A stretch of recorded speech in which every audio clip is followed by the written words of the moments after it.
진정으로 만나면 인생의 방황은 끝난다 라고 하는 제목을 떠올릴 수 있습니다. 우리가 요한복음 3장에 보면 니고데모가 예수님을 밤중에 찾아가서 뵙게 되는 귀한 말씀이 나타나고 있습니다. 왜 예수님을 찾아갔을까요? 니고데모의 마음속에는 사모함이 있었습니다. 영생에 대한 사모함, 변화의 삶에 대한 그 간절한 소원이 있었습니다. 자, 시간이 많이 지났다고 해결된 문제는 아닙니다. 여러 사람들 많이 만났다고 문제가 풀려지는 거 아닙니다. 삶의 인생의 경륜이 많고 그래서 이 모양 저 모양 경험이 많다고 해서 문제가 해결되는 것도 아닙니다. 우리가 잘 아는 대로 니고데모는 어떤 사람입니까? 하나님의 말씀을 자기 나름대로는 가까이 했다고 생각하는 사람입니다. 율법사 중에 한 사람입니다. 세상적으로 보면 부귀도 명예도 함께 동반되고 있는 바로 그런 사람입니다. 그래서 인간 편에서 보면 참 출세했다고 생각할 만한 사람이죠. 그러나 여전히 니고데모의 마음속에는 잡잡함이 계속 엄습해 왔습니다. 그래서 바로 그때 임재하시고 역사하시는 예수님을 만나야 되겠다는 소원이 그에게 남겨졌습니다. 낮 시간대 주님을 뵙기는 그의 상황과 처지가 허락지 않았습니다. 그래서 니고데모는 저녁 시간대를 통해서 사랑의 예수님을 만나 뵙게 되고 주님과 대화를 나누는 중에 진실로 변화된 삶, 인생에 있어서 영생의 문제를 푸는 그 열쇠가 어디 있는가를 발견하게 됩니다. 그것이 바로 무엇입니까? 사랑의 예수님 안에 하나님께서 선물로 주신 그 은혜로 말미암아 물과 성령으로 거듭나고 변화될 때 진실로 삶의 고민도 끝나고 새로운 출발선상에서 자신의 삶이 출발될 수 있다는 사실을 깨닫게 되죠. 우리가 전승에 내려온 이야기에 의하면 니고데모도 예수님의 제자가 되어서 평생 헌신하면서 하나님 앞에 영광 돌렸다고 하죠.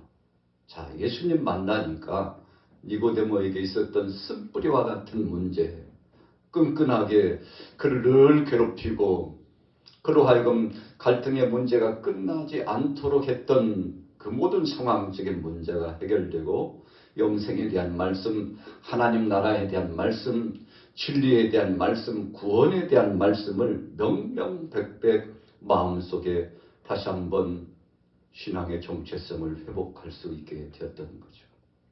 자, 오늘 본문 말씀 4장으로 넘어가 봅니다. 오늘 본문에 보면 3절에 보니까 유대를 떠나사 다시 갈릴리로 가실새 사마리아를 통과하여야 하겠는지라 그랬습니다. 자, 예수님의 목적이 뚜렷이 나타나고 있죠.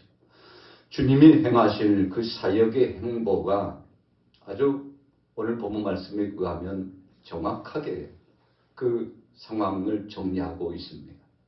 사마리아를 통과해야 하는 것이죠.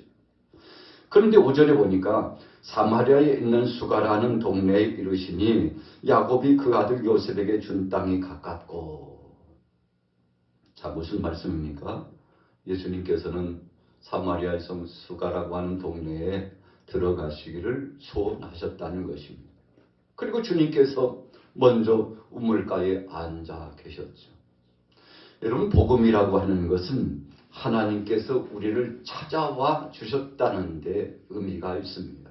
세상의 샤머니즘적인 신앙의 행보는 사람들이 신을 찾아갑니다. 그래서 자기의 신을 만들어 놓고 이래저래 문제를 해결하고 인생론에 있어서 참길이라고 자기 나름대로는 참길이라고 생각하고 끊임없이 찾아가죠. 하나가 충족되지 않으면 또 하나를 찾습니다. 그래서 세상은 다원론주의적인 다신을 숭배하게 되는 것이죠. 그 욕구가 충족되지 않아요. 열을 가졌어도 또 다른 열을 요구하고 100을 가졌지만 1000을 구하고 10,000을 구합니다. 그래도 그것 가지고 마음속에 있는 고민과 고통과 슬픈 아픔과 상처와 육신적인 문제를 해결받지 못하는 것이죠. 오늘 예수님이 수가성에 들어가서 우물가에 앉으셔서 사람을 기다리고 계시는 겁니다.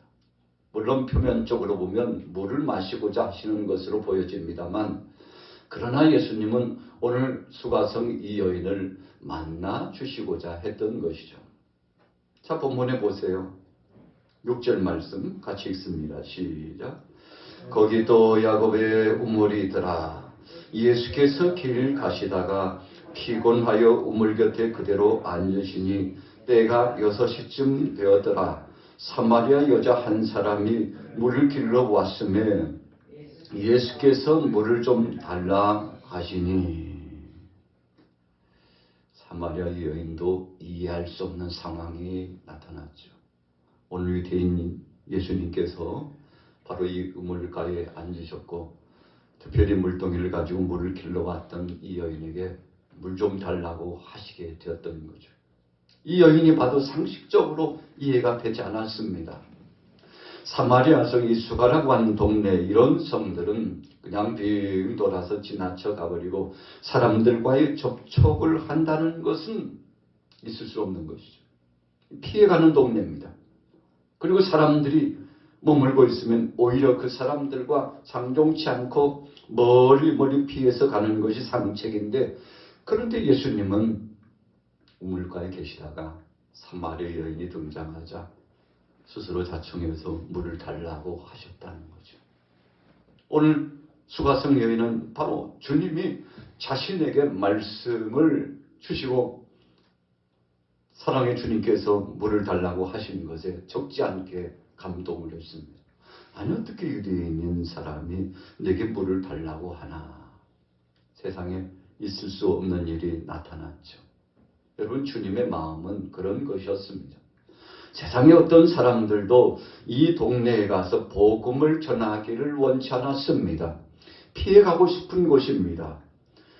이방인들과 방불한 이 사람들과 상종하는 것은 적지 않게 삶에 있어서 큰 걸림돌이 될 수 있는 것이었습니다. 그래서 누구를 막론하고 다 피해갈 수 있는 것인데, 오늘 예수님께서 찾아가셔서 이 여인을 만나주시고 대화를 나누기 시작하는데, 예수님과 이 여인과의 대화 가운데 그래도 이 수가성 여인이 예배를 사모하고 있고 하나님의 은혜를 사모하고 있다는 사실을 발견해 보게 됩니다. 사실 이 야곱의 우물이라고 하는 것은 그 깊이가 약 30m 정도 됩니다. 그래서 우리가 아파트로 보면 10층 높이 정도 되는 아주 깊은 우물이죠. 자, 쉽지 않은 것입니다.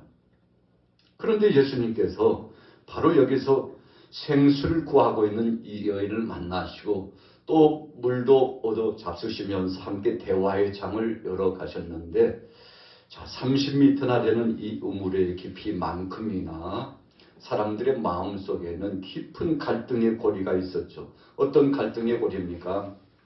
바벨론의 침략으로 말미암아 또 아수리의 침략으로 말미암아 유대 땅에 짓밟힘을 당하고 고통당했는데, 이런 외세의 침략과 쓰디쓴 아픔으로 말미암아 이 사마리아와 이 예루살렘에 엄청난 간극이 나타났죠.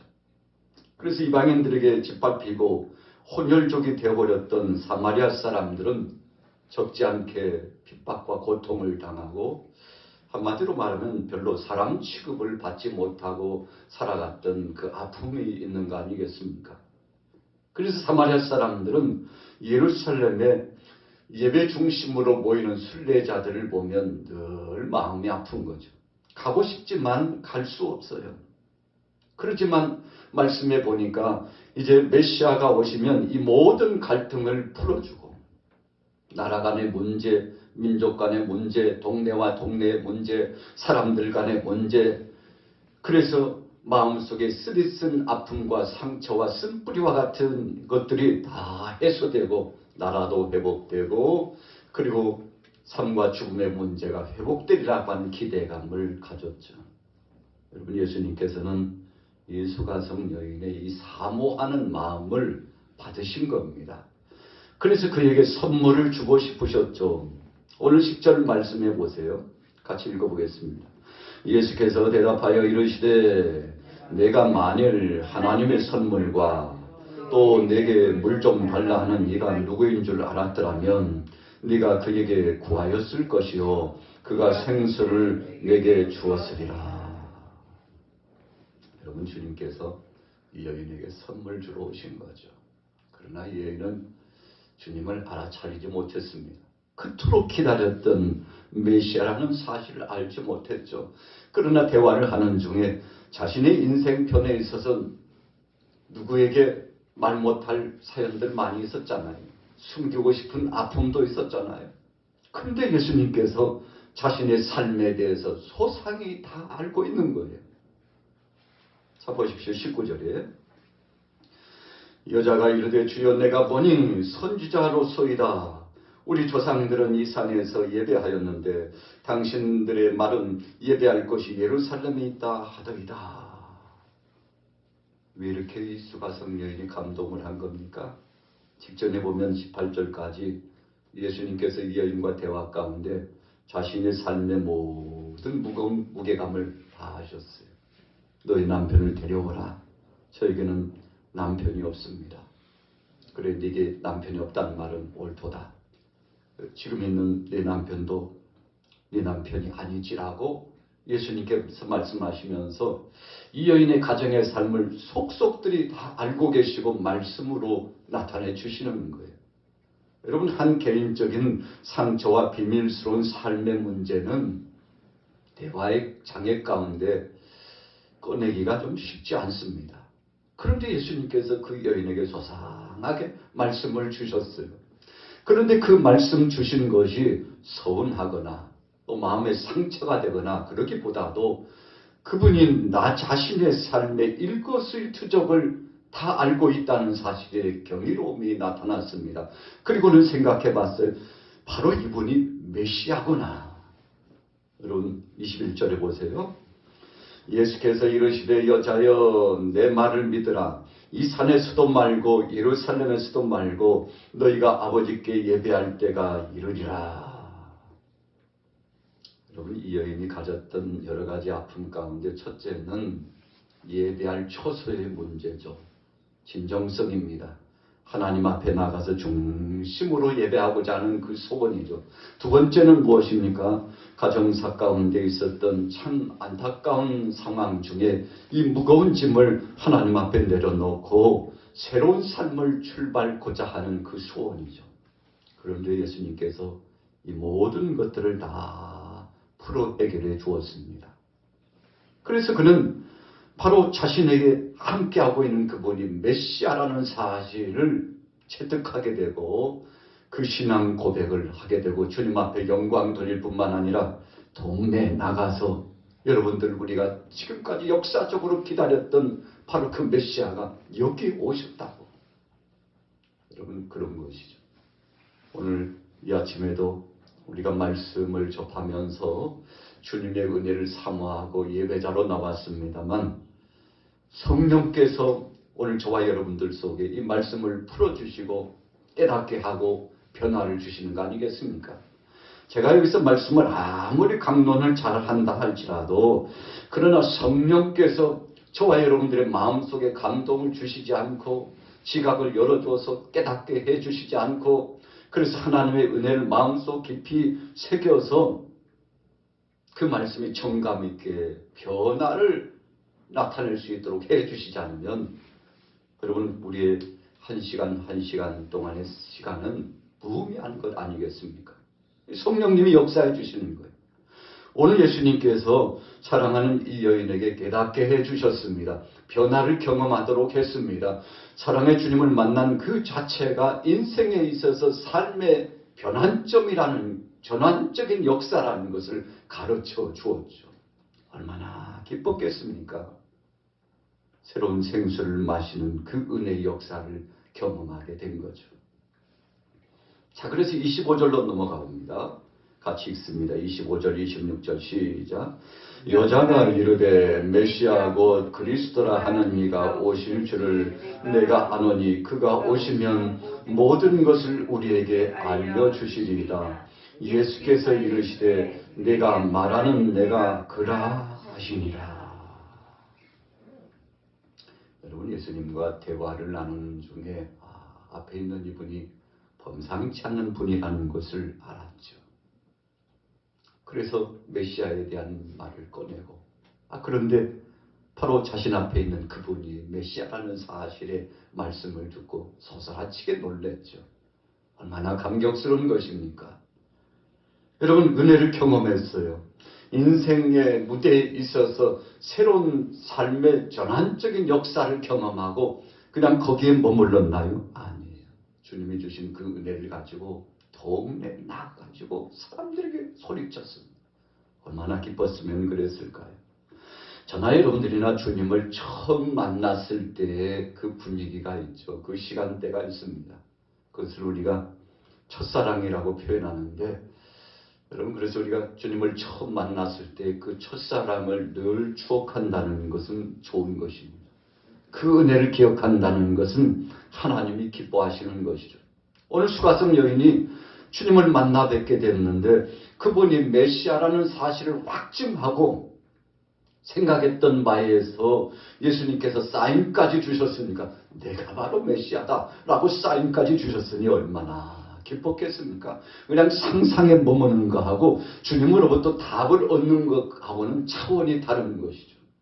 여러분, 그래서 너무 기뻐가지고 흥분을 감추지 못하고 동네에 나가서 사랑의 주님, 바로 그 메시아를 만났다고 자신에게 들이주었던 그 성령 안에 임재하는 첫사랑의 이 고백을 동네에 나가서 사람들에게 전하는데 사람들이 얼마나 강렬하게 이 여인이 선포했던지요.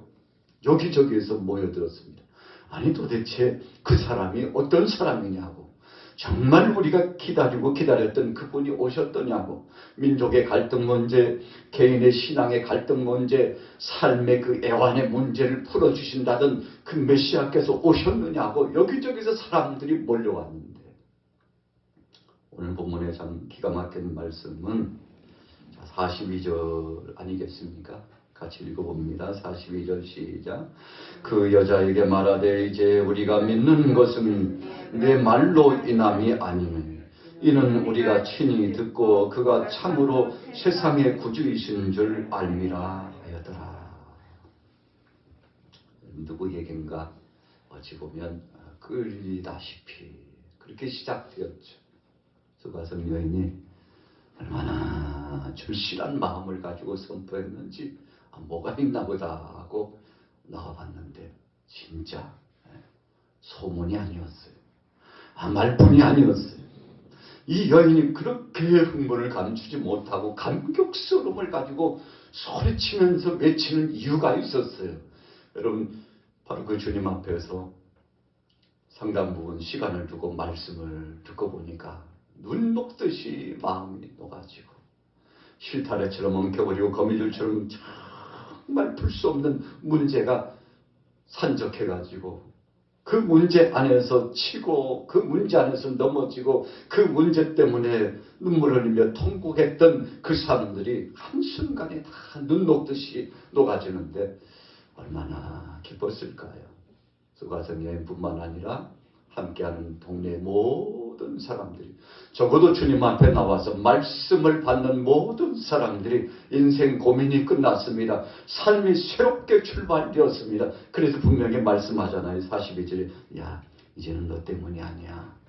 우리가 이제는 주님과 더불어서 말씀을 나눠 먹으면서 내 속에 영생의 씨가 뿌려지고 새로운 삶이 출발되어서 이렇게 기쁜 것을, 네가 주님을 만났다고 소리치면서 나왔을 때 그 기쁨이 무엇일까 했는데 내가 경험하고 보니까 참 그분 만난 것이 내 삶에 있어서 잊을 수 없는 감격스러운 것이라고. 여러분, 아무도 가려고 하지 않았던 사마리아성 수가성에 예수님이 직접 가주시고 사람들을 만나주시고 말씀을 풀어주셨습니다. 여러분, 오늘 본문 말씀은 니고데모가 감동을 느꼈던 바와 같이 오늘 수가성 여인이 주님의 은혜를 경험했죠. 그런데 여기서 끝나지 않고 이 말씀이 세계 속에 퍼져 오늘날 우리 대한민국에 오늘 우리 양화교회 오늘 이 아침에 앉아있는 여러분들과 저희 심령 속에도 들어왔지 않습니까? 그러나 우리는 종종 이런 첫사랑의 감격을 잊어버릴 때가 많아요. 여러분, 오늘 주님은 그 사랑을 회복하라고 말씀합니다. 이 사랑을 회복하면 여러분 우리 안에 또 다른 기쁨과 소망이 넘치는데 세상에 빠졌던 세상 것들로 말미암아 시달렸던 모든 것들이 성령 안에 이 말씀의 은혜를 통해서 깨끗이 씻겨질 줄로 믿습니다. 중요한 것은 주님 앞에 내어놓느냐 하는 것이죠. 수가성 여인이 자신의 마음을 주님 앞에 내어드렸습니다. 온 동네 사람들도 소문이 아니라 실제라는 사실을 발견하고 주님 앞에 자신들의 마음을 내어놓았습니다. 그랬더니 주님께서 수고하고 무거운 짐진 자들아 다 내게 오라. 내가 너희를 편히 쉬게 하리라 말씀하신 것처럼 다 쉼을 얻고 평안의 은혜를 경험했죠. 오늘 하루도 여러분들과 저 가운데 이런 평강의 은혜와 복이 임하기를 예수님의 이름으로 축원합니다.